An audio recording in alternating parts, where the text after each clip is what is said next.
sencillo. Ustedes simplemente deben ingresar a YouTube, poner Zona Green Technologies y ahí pues tendrán todas las capacitaciones grabadas para que las vean y las compartan las veces que quieran. No siendo más, pues recuerden que mi nombre es Gabriel Panteo, yo soy el gerente de mercadeo para Latinoamérica. Estamos hablando de Colombia, estamos hablando de México, Perú, Ecuador, Chile, Panamá, Miami. Entonces es bien importante que tengan en cuenta que son muchas las empresas que están conectadas. A ver, dándole pues un saludo a las empresas que tengo por aquí visibles, quizás algunas me quedan por fuera, entenderán que la lista es larga, pero entonces vamos a intentarlo.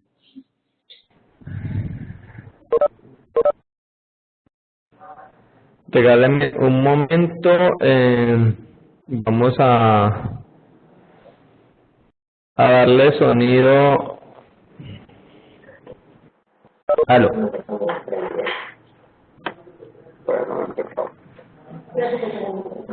Creo que alguien por allí está hablando.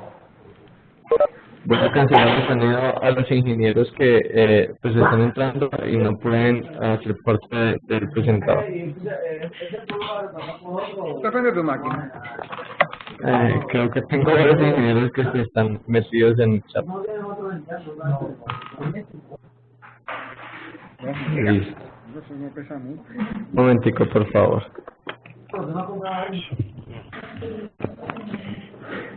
Probar. Sí, pero aquí ya estamos escuchando ingeniero, pero entonces den un momento que los voy a silenciar. No eso sé no, por qué.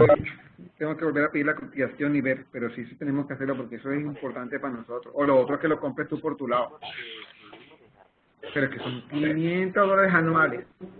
Ah, no, mentira. Si lo queremos tener en mantenimiento hay que pagar los mantenimientos, son $160. No sé qué está pasando, regálenme un momento, por favor. Sí, ahora sí. Vale. Wow, ¿qué está pasando? Que hoy se están metiendo con chat, con audio. Camilo, ¿sabes qué sucede? No sé por qué tienen audio.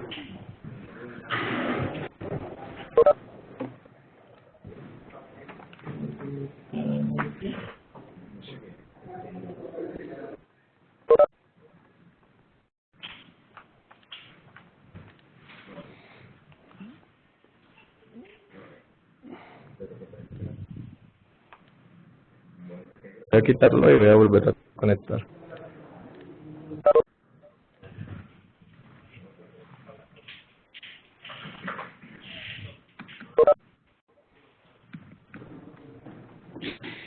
Listo. Vamos a iniciar ahorita, sí, por favor me confirman que tenemos audio. Entonces iniciamos con lo que es SCNA módulo 2, hoy es 8 de marzo. Recuerda que somos Zona Green Technologies, partner premier de Cisco en Latinoamérica. Tenemos los verticales de infraestructura de red, contratos de soporte,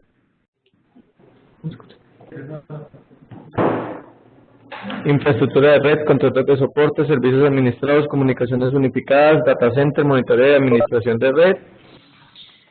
Estamos en México, Perú, Colombia, Ecuador, Chile y Estados Unidos. Te brindamos la comodidad de que puedas facturar o implementar cualquier equipamiento Cisco en cualquiera de estos países donde nosotros nos encontramos. Nosotros los manejamos en su cabalidad. Si quieres estar con nosotros en Cisco Live Las Vegas, pues simplemente debes hacer una compra mayor a $30,000 y te enviaremos como una boleta para participar por el viaje, o simplemente cada final de mes estar entregando una boleta para participar por este viaje. Recordar que tenemos nuestro nuevo NOC 724, estamos pues ahí con el servicio de soporte y monitoreo para tu compañía las 24 horas del día. También que tenemos unas promociones muy interesantes en lo que es un servicio y soporte. Esto está bien chévere, esto es algo que venimos trabajando fuertemente con muchas compañías y lo tenemos en una.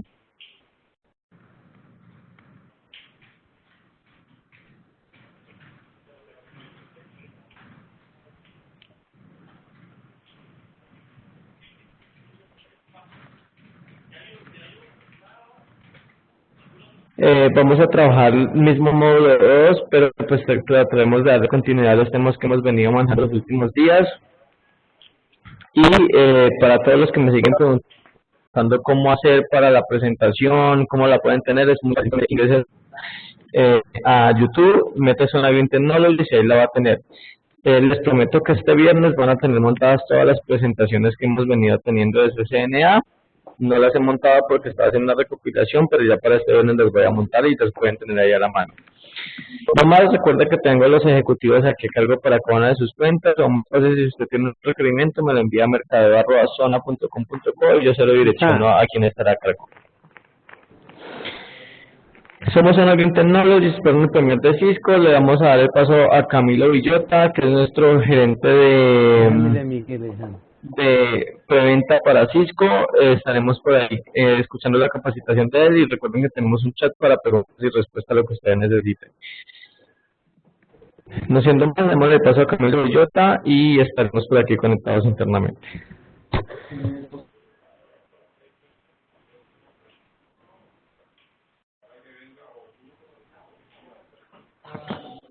Gracias, Gabriel. Buenos días a todos. Igual también me confirman audio por si tienen algún problema. Yo no creo que tenga inconveniente, pero igual me comentan por el chat antes de iniciar la presentación.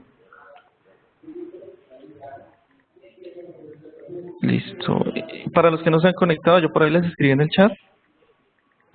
Hay una opción de habilitar el audio porque si no se conecta el audio a la plataforma de Webex, pues no se puede iniciar la comunicación por voz IP que tiene integrada la plataforma. Listo, para que tengan eso en cuenta. Entonces les voy a compartir para iniciar la presentación. Ahí está.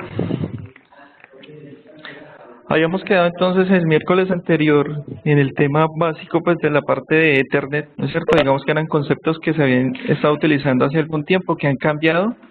Y quedamos justamente acá, creo, si no estoy mal, en la parametrización de los puertos, en los estados en los que uno puede establecer de manera automática o estática en el estado de puerto, ¿no es cierto? Esta fue la pregunta incluso del jueves anterior. Estas son las tres opciones que teníamos disponibles. Y esto nos lleva pues, básicamente a centrarnos en qué punto y en qué capa de ese modelo lógico que habíamos visto anteriormente nos estábamos ubicando. Por ejemplo, la modificación de velocidades de puerto, de entrada ya teniendo claro los conceptos teóricos, ¿no? Del modelo OSI, nos tiene que dar de entrada la referencia a qué capa hace exactamente la modificación de este parámetro. Si es capa 1, si es capa 2, si es capa 3. Estos son, digamos, los componentes que le permiten a uno, o sea, es decir, los parámetros están listos, pero ¿qué punto estoy afectando dentro de la estructura de, por ejemplo, de TCP/IP? Lo tengo que tener claro teóricamente a partir del modelo OSI. Por eso les hacía pues, la aclaración de que el modelo OSI, a pesar de que es un tema un poco repetitivo casi en todos los temas de redes, es la parte de estructura básica que se necesita. Y aquí, por ejemplo, estamos haciendo modificaciones de parámetros a nivel de capa 2. O sea, es decir, que podemos verificar problemas que estén asociados a este nivel a través de este tipo de configuraciones con las negociaciones de puerto. Listo, y eso, por ejemplo, en el tema de modelos sin capa 2, vimos que ahí se hacía referencia a las velocidades de puerto que se podían establecer. Listo, realmente digamos que en el tema de conmutación, que es donde ya entramos al tema del volumen que estamos viendo, cuando empezamos a ver el tema de conmutación, básicamente que en teoría, digamos que funciona como antes se tenían las centrales telefónicas. Esas centrales telefónicas también eran conmutadas, pero eran, digamos, un servicio orientado a conexión. O sea, es decir, que las líneas telefónicas tenían que establecerse y duraban durante cierto tiempo y finalizaban una vez el usuario colgaba o la operadora desconectaba la línea. Más o menos funciona el tema de conmutación a nivel de switching. Lo que pasa es que a pesar de ser orientado, funciona mucho más rápido en comparación a esa otra tecnología.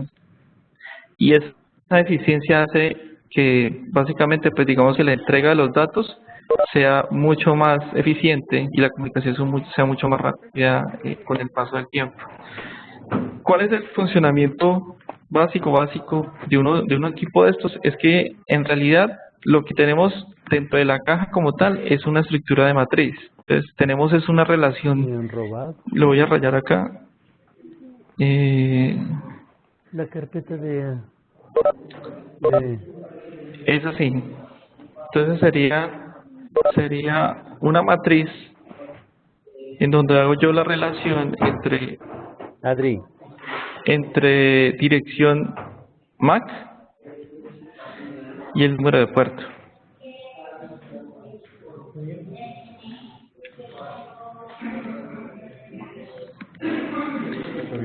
Una vez hecho esto, hay alguien ahí hablando. Una vez hecha esta relación de matriz, donde yo tengo la dirección MAC y el número de puerto, lo que hago básicamente con esto es que empiezo a identificar cuál es la MAC dentro de la red que se va a asociar al puerto por el cual se está conectando. ¿Listo? Y esta es la estructura de matriz que se crea dentro de cada una de las cajas que tenemos como switches. Pero como esa tablita es supremamente grande, o sea, es decir que digamos que la tabla de conmutación del equipo tiene un tamaño que yo les contaba, ese tamaño es fijo, lo que pasa es que se vuelve dinámico. Esa tabla se puede llegar a un punto de saturación, simplemente porque digamos que se ha sobrecargado la capacidad de aprendizaje que tiene, limitada. Entonces, ¿qué es lo que hace? El switch, cada vez que recibe una trama por un puerto, ¿no es cierto?, a través de un switch. En este ejemplo, aquí en el paso 2, por ejemplo, la trama entra a este switch a través de este puerto, ¿cierto? O sea, esto vendría siendo puerto 1, puerto 2 y puerto 3. Una vez la trama entra a ese switch, el switch hace esa relación en donde dice, ok, a través del puerto 1 he conectado la dirección MAC que se encuentra en PC1. ¿Ok? Y los dos otros puertos están vacíos, no hay un aprendizaje porque la trama únicamente entró a través de PC1. Una vez hecho esto, entonces una vez la trama... Qué pena con ustedes, les voy a pedir a todos los que estén conectados, por favor, que desactiven el micrófono que tienen en su parte derecha de toda la pantalla, porque hay algunos micrófonos que están activos y se están interfiriendo pues en lo que está hablando Camilo Villota. Entonces la idea es que los micrófonos no estén activos, solamente que escuchemos la capacitación. Por favor, desactiven el micrófono. Gracias. Qué pena, Camilo. Gracias. Entonces les decía que en este proceso de aprendizaje, bueno, se registra la dirección a través del puerto 1, que viene a través de PC1, porque PC1 está iniciando una comunicación con uno de los dos equipos que están acá, perdón, con el PC2. Hecho esto, entonces, el switch lo que hace es reenviar esa trama, porque pues digamos que el destino no lo conoce dentro de su tabla de registro que tiene aquí, y lo envía a través de los puertos libres que tiene, menos por el cual se ha recibido esa trama. Al hacer esto, pues todos los puertos con los cuales se tiene conexión a través de otros equipos y a los cuales no está dirigida la trama, ellos la descartan. O sea, es decir que si yo tengo acá un computador, ¿no es cierto?, y la trama también va dirigida hasta ese equipo, pero este no es el destinatario, este señor lo recibe, pero la descarta. En este caso, la trama va dirigida a PC2. ¿cómo le va? Entonces, como PC2 la recibe, PC2 crea una respuesta a esa trama que ha llegado con origen PC1, ingresa a través del puerto 3 para el switch 1 y el switch hace el registro en esa matriz. Entonces crea ese registro a través del puerto 3, donde dice que en ese puerto ha aprendido la dirección del equipo en PC2. Y de esta manera empieza a llenar toda la matriz de direccionamiento a nivel MAC que tiene internamente. Listo, digamos que la eficiencia como tal de los dispositivos han ido en evolución al punto de que inicialmente, por ejemplo, los equipos trabajaban en su mayoría a nivel de software. Entonces hacían un procesamiento a través de aplicaciones internamente para poder crear esta matriz y empezar a hacer computación de paquetes. Después se empezó a desligar ese tipo de procesamiento para hacerlo a través de hardware. Entonces ya encontramos que este procesamiento se hace a través de circuitería, que yo creo que todo el mundo ha escuchado el tema de ASIC. Y la circuitería ASIC le permite en hardware, a través de hardware y a través de compuertas lógicas, empezar a hacer este tipo de conmutación rápidamente. Entonces las latencias son muy bajitas porque el procesamiento es muy rápido. Listo, y al final entonces tenemos los registros completos y una vez se vuelve a realizar el mismo proceso, pero con esta tabla llena, ya el switch hace una comunicación direccional, ya no vuelve a inundar los puertos por los cuales no conoce, sino que entrega la trama directamente entre PC1 y PC2, por ejemplo, en este caso. Cuando miramos, por ejemplo, los conceptos de qué es lo que yo estoy creando cada vez que integro switches y switches en la red, tengo dos puntos en los que hago una influencia directa, y son los temas de dominios de colisión y los dominios de broadcast. Realmente, cuando tenemos un switch, por ejemplo, los dominios de colisión vienen siendo prácticamente las VLANs o los segmentos de red virtuales que se han creado dentro del dispositivo. Cada uno hace o crea un dominio de broadcast, independiente. Y los dominios de colisión se crean a partir de cada conexión física entre un dispositivo y el puerto del switch. Eso hace, por ejemplo, que cuando antes se utilizaban los dispositivos que no tenían y que no eran inteligentes, o sea, que no hacían una conmutación lógica, sino que simplemente reenviaban por todo lado, esos dispositivos, que eran los hubs, simplemente creaban un dominio de colisión compartido para todos los que estaban ahí conectados. O sea, es decir, si esto no fuera un switch, el dominio de colisión fuera todo esto. Y al volverlo tan grande, todos los dispositivos tendrían mayor probabilidad de generar problemas en la red, porque en algún momento dado la transmisión simultánea generaba colisiones en la red. Ya, entonces, esa evolución, por ejemplo, de los dispositivos entre hubs y los puentes o los conmutadores, estos switches, es que ya esos demonios de colisión se limitaban únicamente al puerto. Y el tema de velocidad de puerto en full duplex, pues obviamente prácticamente que eliminaba ese problemita. Igual se sigue presentando porque a nivel de LAN, normalmente ustedes van a encontrar que se ha creado una VLAN para toda la red. O por ejemplo, en este ejemplo que tenemos aquí, este switch puede ser nuevo, no tiene ninguna configuración, es decir, que se establece una VLAN por defecto para todos ellos. Se crea un solo dominio de colisión porque todo el mundo se puede ver en la red. Y esos dominios de colisión a partir de 100 dispositivos ya empiezan a generar problemas de eficiencia en la red. Por eso se crean los segmentos de red, se crean las VLANs de segmentación y otras herramientas más que permiten controlar un poco más esto. Listo. Y de hecho, por ejemplo, los dispositivos ya vienen con una configuración predeterminada que empiezan a controlar esas tormentas cuando se empiezan a generar demasiada demanda de carga de tráfico sobre los puertos y generan errores. Pero entonces, en ese caso, por ejemplo, como les mostraba, la transmisión y esos dominios de colisión se encuentran a nivel LAN, y los dominios de broadcast vemos que se pueden limitar también. O sea, el dominio de broadcast, por ejemplo, es un dominio compartido que sube a nivel de capa 2 a capa 3, y lo vamos a ver que se crean a partir de una construcción de una red utilizando switches. Si lo ven, aquí en este caso, por ejemplo, el switch, digamos que no conoce el destinatario de esta trama que se está enviando, inunda la red de esta manera y se crea un broadcast en toda la red a nivel de capa 2. Y cuando yo empiezo a generar una conexión, por ejemplo, de cascada sobre otros dispositivos, eso se extiende masivamente sobre toda la red.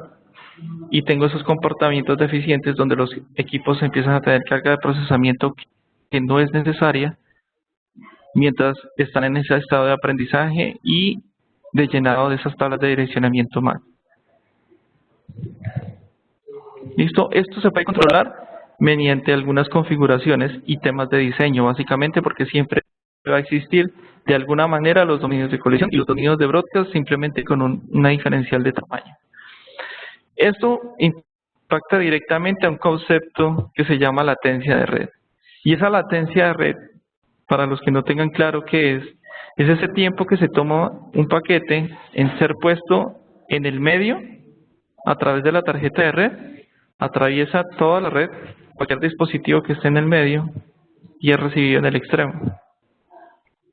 Esa es la latencia medida entre la comunicación de dos dispositivos, ¿no es cierto? Y estos valores de latencia toman un impacto, por ejemplo, en la red bastante considerable. Incluso estos es uno de los parámetros que afectan casi todos los servicios, sea comunicaciones de voz, sean temas de comunicaciones de datos. Hay unos que son mucho más susceptibles a otros, ¿ok? Y estos conceptos, por ejemplo, son generalmente uno de los parámetros que llevan a que todos los clientes decidan una opción de compra, por ejemplo. Y entonces dicen, bueno, es que necesito, porque es que en la hoja de datos del dispositivo dice que los tiempos de latencia del dispositivo están por el orden de los 5 milisegundos o microsegundos, no sé, dependiendo del tipo de dispositivo. Y entonces dice, como este es menor al otro proponente o a la otra marca, entonces voy a decidir la compra bajo ese factor.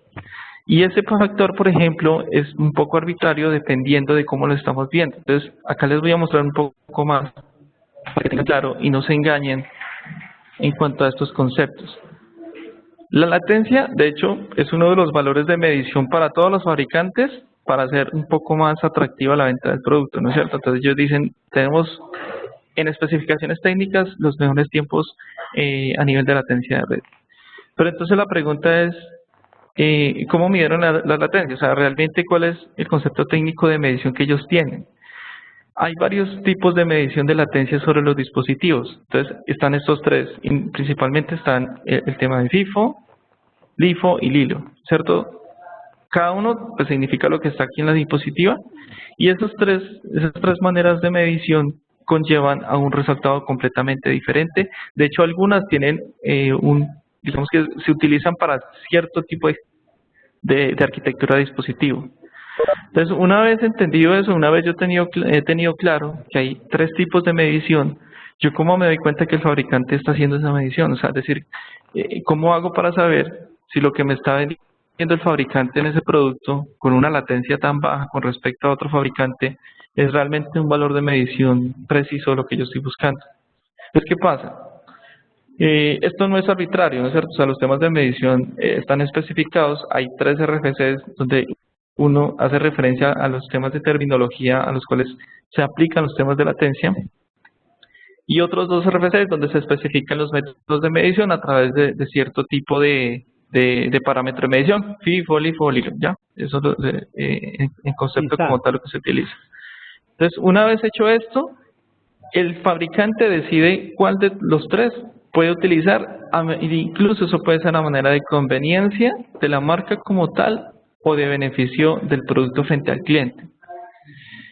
Cuando vemos de otra forma, para que lo entiendan mejor, por ejemplo el concepto, los más utilizados son FIFO y LIFO. El primero es, el tiempo de latencia se mide una vez el primer bit de la trama entra sobre un puerto y el tiempo de parada que se tiene una vez el primer bit ingresa sobre el puerto extremo. De pronto puede ser un poco enredado, pero en general digamos que tengo acá un PC y tengo otro PC acá y ellos tienen una conexión física entre ellos. Para este método de medición, la latencia, como veían en la animación anterior, la latencia empezaría a correr una vez la trama, el primer bit de la trama toca el puerto del switch que yo tengo conectado acá, o sea, es decir, este. ¿Cierto? Una vez el primer bit de la trama ingresa a este puerto, la latencia del dispositivo empieza a correr, o sea, que aquí hay un reloj.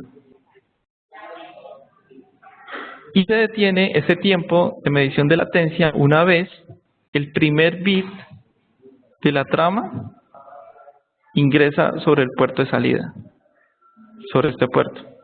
Entonces, para ese fabricante dice, esto tomó en latencia la transmisión de un dato entre este puerto y este puerto, la latencia interna del dispositivo es X valor. Y en el caso del LIFO, entonces, tengo los 2 dispositivos, la misma conexión física, pero la medición cambia porque ya no se mide una vez se ingresa el primer bit, sino que una vez sale el último bit de la trama. O sea, es decir, una vez sale de aquí, el último bit de la trama. Ahí inicia el reloj y se mide la latencia con el tiempo 0. Y se termina o se detiene ese reloj de conteo una vez el primer bit, que es el que está acá, el primer bit de la trama ingresa sobre este puerto. Digamos que en general uno puede decir, yo no veo diferencia en eso, simplemente veo que se está haciendo un inicio de reloj y a diferente hora de ingreso de la trama como tal al dispositivo. Pero si lo miramos gráficamente, ustedes van a encontrar, por ejemplo, que los promedios de tiempo o latencia entre los dos tipos de medición son diferentes. Y depende también de lo que estoy buscando, como yo les decía. Por ejemplo, en LIFO, esa latencia es mucho menor en tamaños de paquete pequeños. Si lo ven, a un tamaño de trama, por ejemplo, de 64 bytes, el tiempo de esa latencia en el método de medición LIFO es de 0.04 microsegundos. Mientras que en FIFO se tiene siempre el valor de 0.012 microsegundos. Listo, y miren que aquí este valor sobre el LIFO va incrementándose, mientras que en FIFO se mantiene estable. Así sean valores pequeños o sean valores mayores, siempre se van a mantener estables. Listo, digamos que desde algún punto de vista, por ejemplo, para algunos fabricantes puede ser más interesante indicar valores de latencia a través de este tipo de medición, porque son más estables que con respecto a estos. Pero estos, por ejemplo, pueden ser de alguna manera menores con respecto a algunos valores que yo tengo en FIFO. Entonces, es importante conocer, y esto fue un apartado que les quería traer para que conocieran un poco más de lo que los fabricantes hacen con los tiempos de medición y de qué es lo que realmente estoy buscando con esos valores de medición. ¿Listo? Ahorita miramos para que entiendan un poco mejor. Los switches internamente pueden funcionar, aunque no sé si se mantienen actualmente de esa manera, yo no sé si puedo establecerlo estáticamente, pero los dispositivos de conmutación pueden trabajar bajo estos dos métodos de conmutación. Uno se llama almacenamiento y envío y el otro es método de corte.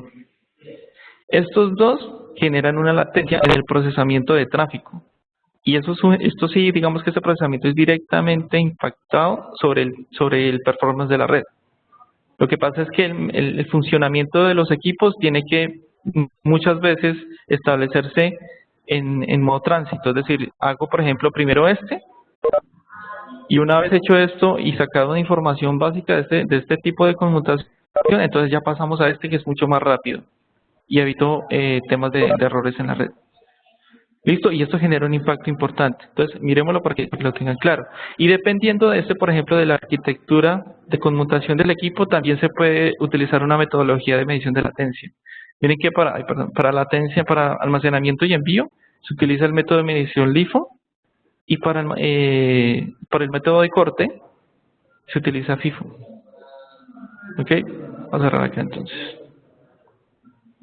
Igual también hay un tema de arquitectura de los dispositivos, ¿no? Si yo hago una conexión y una medición de latencia entre puerto y puerto lineal, pues digamos que tiene un resultado diferente a como si yo tuviera una medición de puertos entre backplane diferentes, por ejemplo.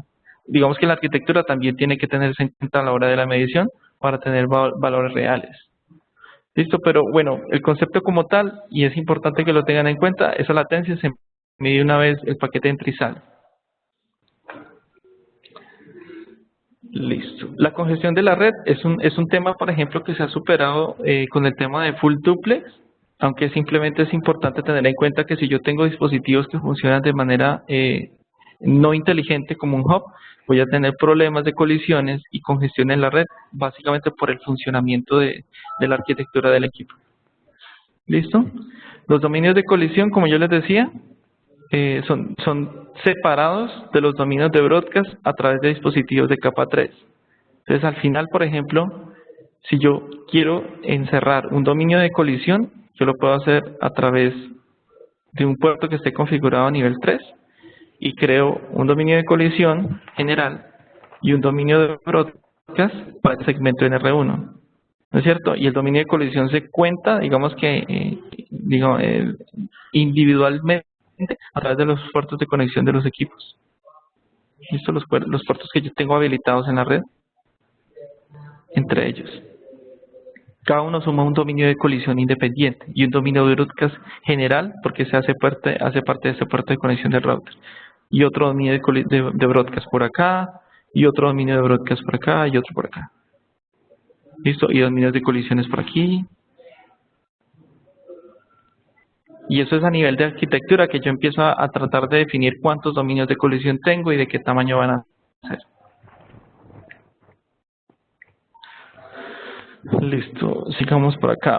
Digamos que una de las maneras más sencillas de resolver temas de congestión, por ejemplo, es uno, empezar a analizar los temas de latencia de red, empezar a identificar cuántos puertos de la red, por ejemplo, están funcionando realmente a full duplex, cuántos dispositivos están atravesando la red en un momento dado una comunicación entre dos equipos.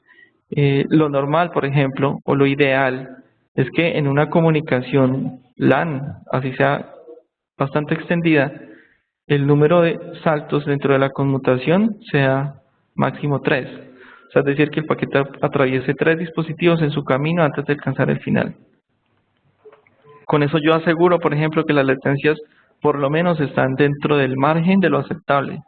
Pero si yo en la comunicación y en este paso agrego más caminos y más dispositivos, un router o un firewall, la latencia se va a ver impactada directamente. ¿Listo?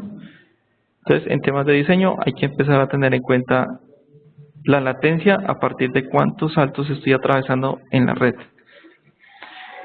Y esa eliminación de cuellos de botella, por ejemplo, es un tema de una necesidad que apareció hace mucho tiempo. Los Cisco, inicialmente, cuando empezaban a vender productos, los equipos venían únicamente con 2 puertos.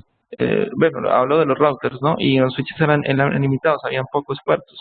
Entonces, cuando yo tenía el router limitado a 2 puertos, estaba básicamente estableciendo que un puerto de ellos iba a ser conexiones a internet y uno de estos conexiones a la red LAN. Entonces, en capacidades de ancho de banda me estaba reduciendo, o sea, estaba limitando a que todo el mundo estaba congestionando este puerto. Entonces ya las configuraciones fijas de dispositivos empezaron a cambiar y empezaron a decir, no, un momento, o sea, necesitamos por lo menos tener 3 puertos o 4 puertos, uno para la parte pública y 2 internamente. Con eso yo empiezo a balancear la carga de la red que yo tengo en ancho de banda internamente. Y a nivel de switches también tenía capacidades de puerto limitadas, pero realmente los cuellos de botella no se generaban por el procesamiento del switch, sino la capacidad de tráfico que podía recibir un servidor si yo tenía, por ejemplo, compartiendo información en él.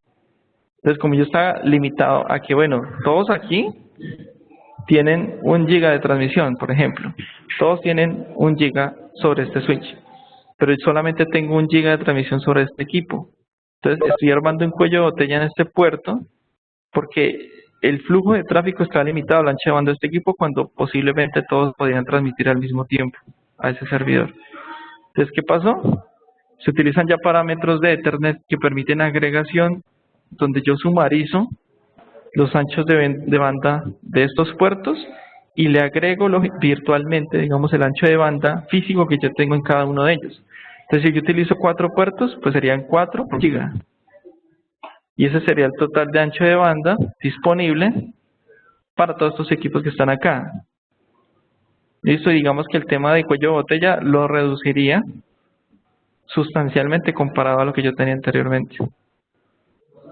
Listo, esto es uno de los casos, o digamos actualmente la tecnología me permite evitar tener este tipo de configuraciones y el desaprovechamiento de puertos físicos. Por ejemplo, yo no necesito utilizar 4 puertos para sumar 4 gigas, sino que básicamente los servidores tienen puerto de conexión a 10 y tengo un puerto de conexión a 10 gigas en el switch. Con eso yo tengo 10 gigas, me ahorro todos esos puertos subutilizados y tengo mayor eficiencia en ancho de banda sobre la conexión. Ok, sigamos. Quiero llegar a un tema. Bueno, aquí yo les comentaba entonces que los métodos de medición de latencia impactaban directamente con la arquitectura del dispositivo. Esa arquitectura de hardware de los dispositivos a nivel de conmutación se parte en 2. Yo les decía que el primero era almacenamiento y envío y el método de corte. La diferencia es que entre ellos dos, la latencia se reduce por cómo son tratadas las tramas antes de enviarse de un puerto a otro. En el almacenamiento y envío, por ejemplo, la trama llega, ¿no es cierto?, hasta este dispositivo. Para que este dispositivo pueda identificar cuál es el origen, cuál es el destino, por dónde va, si hay problemas de resumen de errores en la trama, etcétera, este dispositivo lo que hacía es que, bajo una arquitectura de almacenamiento y envío, recibía toda la trama y empezaba a chequear campo por campo. Y una vez verificaba toda la información de origen, destino y resumen y los datos, Eso, ya con esa información puede identificar por dónde enviar y la sacaba por otro puerto. ¿Listo? Esto hacía que, por ejemplo, que los buffers de memoria, porque es que los dispositivos no hacen una conmutación directa, o sea, ellos no pasan directamente el dato, sino que tienen que hacer un procesamiento interno. Los buffers de puerto, o sea, es decir, aquí hay un pequeño almacenamiento donde yo empiezo a procesar tramas y las libero. Y me llega otra, la proceso y la libero. Entonces, por eso los buffers de memoria tienen también un tamaño establecido. 8 megas, 12 megas, 16 megas y X megas. Y ese buffer es el que permite realizar ese análisis, bien sea almacenamiento y envío o método de corte. Listo, también es un valor importante a tener en cuenta en la arquitectura de los switches. Entonces, en almacenamiento y envío se recibía más de la mitad de la trama para poder ser analizada y procesada. Mientras que en método de corte, la trama llegaba, pero no completamente. La trama llegaba, ¿no es cierto?, por este puerto a este equipo, pero el switch lo que hacía era que analizaba de los campos el origen, el destino, y una vez recibía la información de dirección destino, enviaba la trama directamente.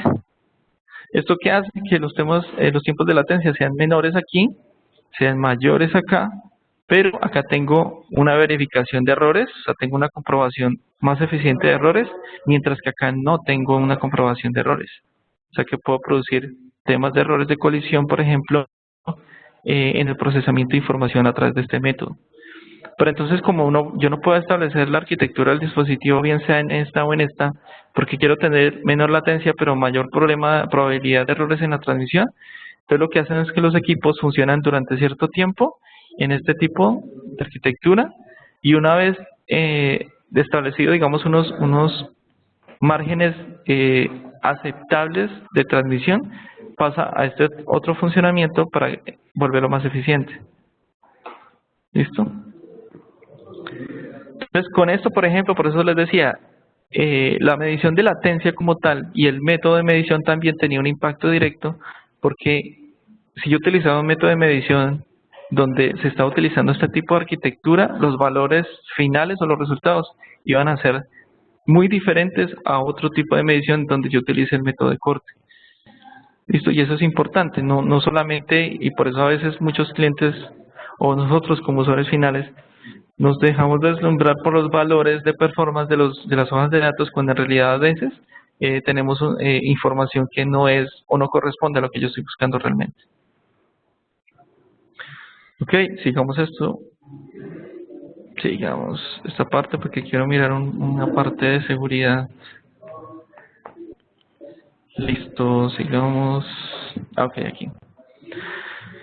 Entonces, bueno, una vez teniendo clara la arquitectura, cómo los dispositivos procesan esa conmutación de datos a nivel de switches, que es diferente pues de lo que vamos a ver en la parte de enrutamiento, empezamos a ver entonces yo cómo empiezo a administrar los equipos, particularmente Cisco, ¿no? Y de hecho, si a veces pasamos a otras marcas, vemos algo muy parecido a esta arquitectura de modo de comandos, que digamos que se ha vuelto prácticamente que el ABC de casi todas las marcas, y muchas han migrado a este tipo de arquitectura. Y eso hace, por ejemplo, que la curva de aprendizaje frente a otras marcas sea más rápida. Entonces, ¿qué encontramos? Aquí no explican en el curso cómo se encuentra esa arquitectura de línea de comandos, pero en esencia eso es una jerarquía.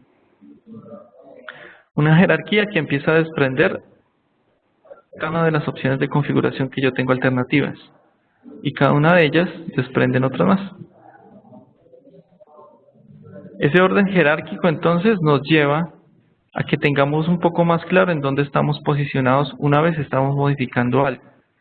Entonces, por ejemplo, aquí dice, bueno, si yo estoy en este modo,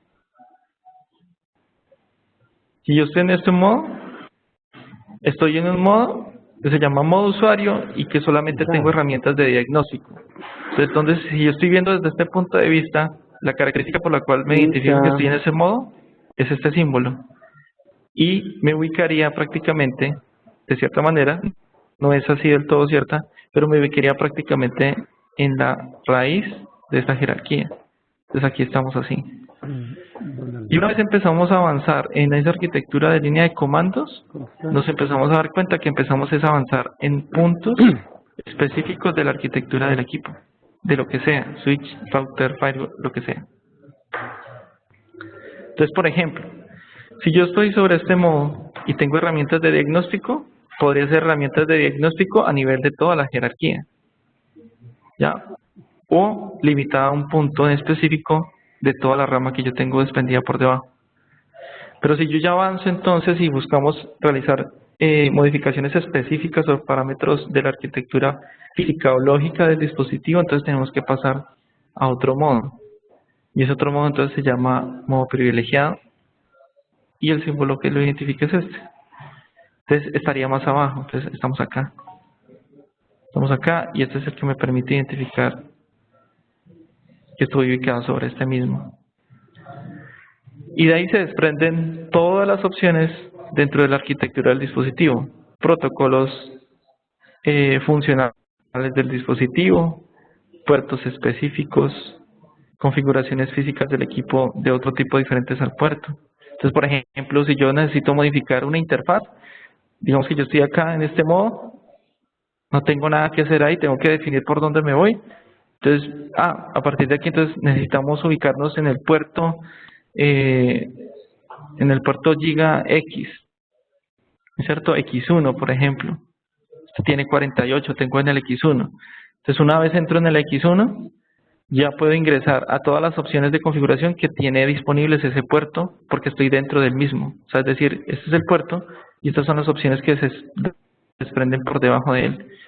Y que tengo la configuración de direccionamiento IP, de la VLAN, del modo de funcionamiento, bueno, parámetros de protocolo como tal del puerto, pero están por debajo de él y estoy ubicado sobre este punto.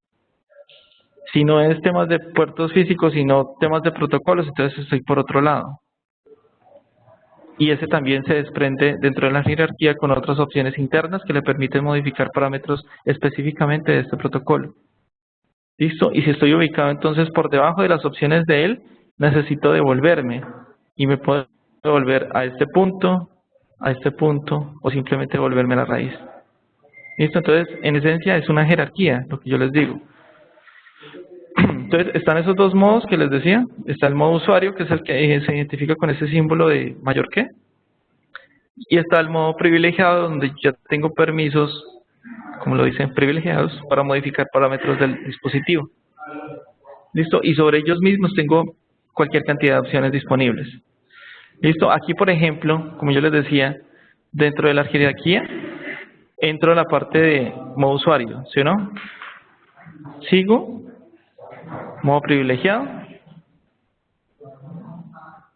Y una vez, pues, ubicado sobre esa jerarquía, entonces he avanzado a otro punto y quiero entrar a otro modo. Y este otro modo me dice, bueno, perdón, no he avanzado. Entonces pasé del modo privilegiado a otro modo a través del comando configure terminal, que es este que está acá. Y después de este, entonces me quiero ubicar sobre un puerto específico y dice que es el puerto fase Ethernet seguro. El primer puerto sobre el dispositivo y entro ahí. El monto global. ¿Cuántos puertos tengo? Pues 48, 96, 128, bueno, cualquier cantidad. Pero yo simplemente me dirijo al puerto específicamente que yo quiero administrar y empiezo a modificar ya parámetros de configuración que tengo internamente sobre ese puerto. Entonces miren que aquí se entra al puerto simplemente para ver que tengo la opción de llegar hasta él y me devuelvo a través del comando de exit al punto anterior y el punto anterior es este. O sea, es decir que vuelvo desde este punto y me vuelvo aquí.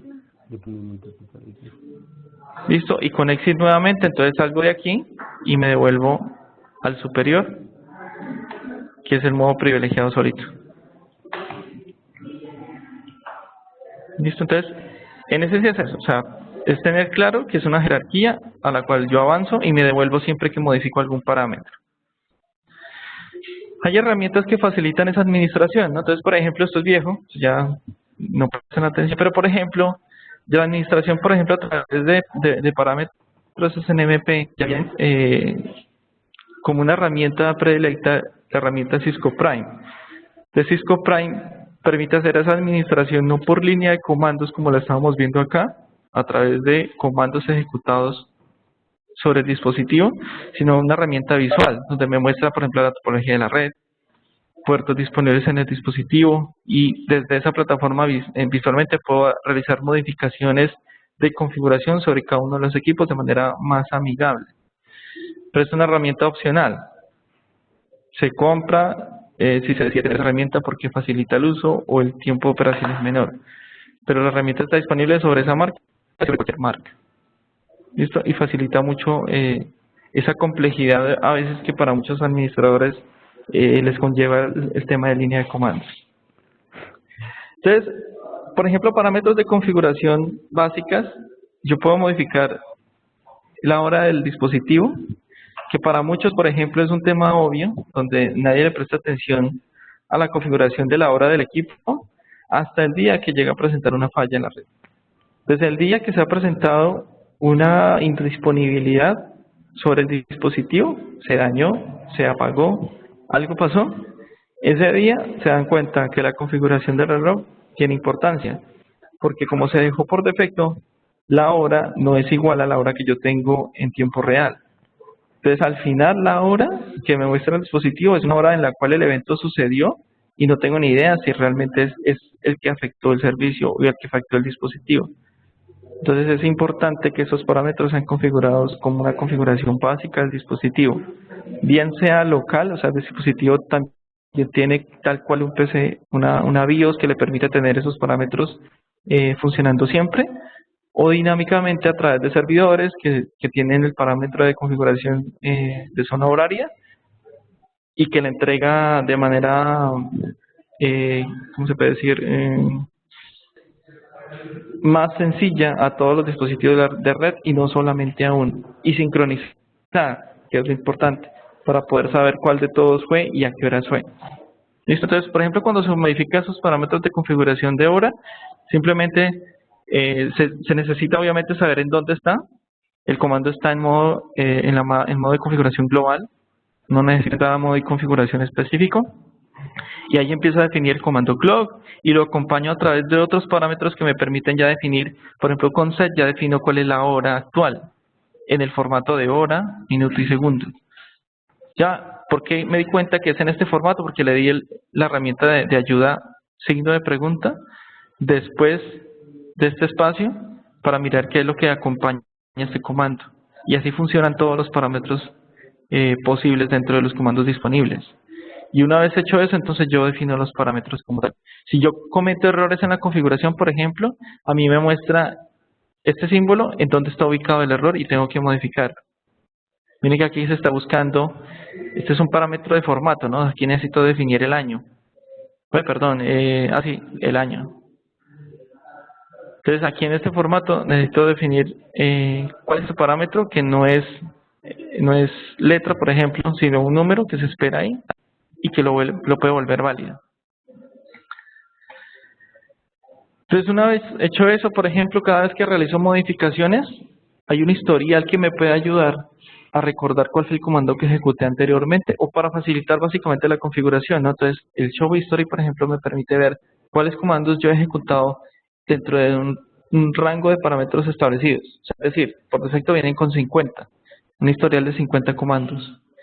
Pero yo puedo definirlo a menor o mayor, dependiendo de lo que estoy buscando. Y con eso, a veces es muy útil saber qué comandos han ejecutado anteriormente porque se me olvidó o porque necesito utilizarlo rápidamente.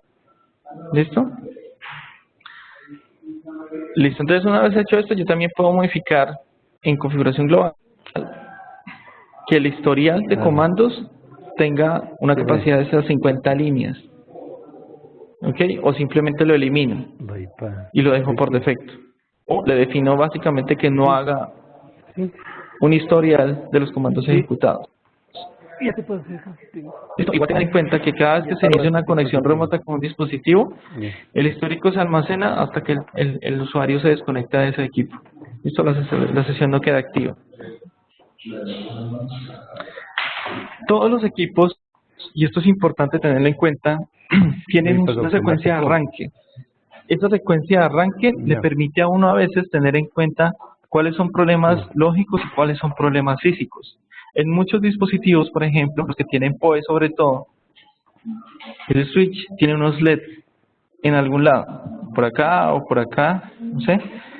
Y en algunos casos, por ejemplo, los dispositivos que tienen PoE tienen un LED que se llama RPS o algo que hace referencia a la parte de eléctrica que está entregando los dispositivos para PoE. Entonces, cuando se empiezan a alarmar esos LEDs, hay que tener en cuenta que entre esta secuencia de arranque se han presentado problemas o alguna falla. ¿Y cuál es el comportamiento de los LEDs? Si están en verde, si están en ámbar o si están en rojo. Entonces, esos parámetros también dependen del modelo que se está utilizando, ¿no? Porque todos tienen características diferentes. Y por eso los equipos vienen con una guía de instalación rápida. Todos tienen ese manual cuando compro el dispositivo y explican cuáles son los indicadores del LED dependiendo del comportamiento que tienen. Entonces con eso, y básicamente para hacer un homólogo en tema de computacional, es igual que un PC. Los PCs también tienen esa secuencia de arranque. Entonces, ¿qué es lo que hacen? Es primero la comprobación de hardware. Que la RAM esté bien, que el video esté bien, por ejemplo, que la CPU esté funcionando bien. Entonces, esa secuencia, ese post que se está haciendo, que es el que está acá, también se hace en los switches. Y se empieza a verificar que el hardware puede arrancar perfectamente sin ningún problema. Si hay una alarma, no arranca. Entonces, ya con eso me doy cuenta que hay un problema básicamente en el tema de secuencia de arranque. O si hay una de estas alarmas de LED, ya me he dado cuenta que con una de estas alarmas es porque físicamente hay algún error. Veo el manual, no es necesario aprendérselo, pero veo el manual de indicadores de LED para ver cuál es el error específicamente que se está presentando. Listo, pero es tal cual. Simplemente que hay unas tareas adicionales con el tema de configuraciones de los equipos que se hacen adicionales. Cada vez que se hace una administración de dispositivo, digamos que siempre se ha tenido la imagen de que yo hago una conexión uno a uno, ¿no? Donde yo tengo el equipo, tengo ese puerto de consola que está acá, si lo ven aquí, tengo el cable de consola y ese cable de consola pues lo adapto directamente a un dispositivo que yo tenga para administrar. En este caso, yo creo que la conexión que se está haciendo aquí es incorrecta, porque los puertos de consola no son puertos estándar RJ45 sobre el puerto extremo, o sea, es decir, yo no conecto RJ45 sobre el PC que yo estoy administrando, perdón, sobre el PC con el cual estoy administrando. Entonces, ¿qué pasa? Que necesito tener una conexión serial, y esa conexión serial es la que necesito tener al otro lado. Y esa conexión a veces se hace entonces con equipos que hacen esa conversión de serial a USB, porque ya los dispositivos eliminan ese tipo de conexión. Y con eso entra la gestión. Entonces, con el emulador, por ejemplo, de Packet Tracer, pasa lo mismo. Yo tengo la conexión de consola, que es la azul que está acá, a través de un puerto, voy a eliminarlo acá, a través de un puerto de consola, en donde en el PC utilizo el serial, que en este caso es el teórico, ¿no? Porque eso ya no se utiliza, pero si estoy utilizando el conversor USB a serial, pues lo puedo utilizar por USB. Pero realmente sería por serial y al otro extremo al puerto de consola disponible en el equipo. ¿Listo? Con eso ya tengo la conexión física. Necesito utilizar una herramienta de emulación terminal, o sea, es decir, una herramienta que me permite interpretar el sistema de comandos disponible sobre el dispositivo, que también difería de marca. A veces los parámetros los tienen por defecto igual a Cisco, otros son diferentes. Hay que leer el manual de configuración básica y con eso accedo a la configuración del dispositivo. Entonces acá lo mismo, como estoy conectado a través de puerto de consola, simplemente es iniciarlo. Este equipo, como cualquier equipo, tiene un software de administración que antes Windows lo tenía embebido, después lo sacó hasta Windows XP, creo. De ahí para allá lo sacó del sistema operativo y se tiene que utilizar herramientas de terceros. Y esa aplicación era muy parecida a esto. Yo le defino los parámetros de configuración para consola, que son estos, y lo puedo iniciar. Listo, ya está conectado a través de línea de comandos por el puerto de consola. Listo, es una administración de tipo local, que tengo sobre los equipos. Con eso, cuando yo hago el encendido y apagado del dispositivo, puedo ver perfectamente cuál es la secuencia de arranque del equipo. Y si hay una falla, por ejemplo, me doy cuenta a través del porte de consola en qué punto se ha presentado la falla. Listo, los dispositivos entonces por defecto tienen una configuración predeterminada. Entonces, por ejemplo, acá, este switch, bueno, vamos a poner uno, no sé si me deja acá poner. Por ejemplo, tengo este switch, ¿no es cierto? Y este switch, si yo realizo el mismo tipo de conexión a través de puerto consola sobre este dispositivo, realizo la configuración, bueno, la habilitación de terminal, ¿no es cierto? Yo puedo ejecutar uno de los parámetros básicos a nivel global que tengo de diagnóstico. Entonces yo puedo ejecutar un show version, por ejemplo. Y este show version me muestra características físicas del equipo, temas de software, qué estoy corriendo aquí, qué versión tengo, cuál es el número serial del dispositivo. Aquí debe estar, no lo veo, aquí está. Si me piden el serial, entonces ya sé dónde encontrarlo. Cuál es el modelo que yo tengo en ese dispositivo, exactamente cuál es el modelo. Y otra información adicional que tengo sobre ese equipo. ¿Listo? Entonces, por ejemplo, esa configuración que viene cargada sobre el dispositivo me permite tener la facilidad de que yo sobre este equipo puedo conectar cualquier cantidad de equipos al instante sin realizar ninguna configuración adicional y puedan comunicarse. Pero eso tiene un lado contraproducente porque realmente yo tengo que parametrizar algunos datos. Entonces, una de esas es, por ejemplo, la administración misma del dispositivo. Entonces, yo no quiero tener administración local, o sea, yo no quiero utilizar puerto de consola, sino que quiero hacerlo remoto porque es que no es práctico moverse físicamente siempre hasta el dispositivo para poder administrarlo. Entonces, existen las herramientas de conexión remota, pero los parámetros básicos de configuración van por consola siempre. ¿Ok? Hasta este punto lo vamos a dejar porque lo que viene es un poco más extenso y empezamos a aplicar configuraciones básicas y parámetros básicos de configuración sobre estos equipos y sobre otros y un tema de seguridad. ¿Listo? Pues voy a cerrar acá porque nos ha agarrado a las 12 del mediodía. Listo, espero pues que no hayamos tenido problemas de audio. Yo veo acá. No, creo que no, todos tienen audio. Listo, bueno, perfecto. La grabación, recuerden pues, recordarle a Gabriel para que la suba a YouTube y la puedan ver sin ningún problema. Listo, la pregunta es sencilla, lo miramos hace un ratico. ¿Cuáles son los dos métodos de conmutación disponibles para los switches? Métodos de conmutación, ¿no? Diferente al tema de medición de latencia, no se vayan a confundir. Son dos.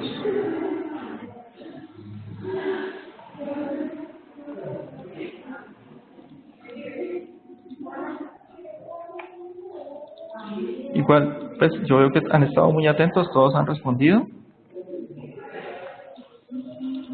Ojo con el método de medición de latencia que es diferente. Por ahí me están contestando FIFO, LIFO y no es.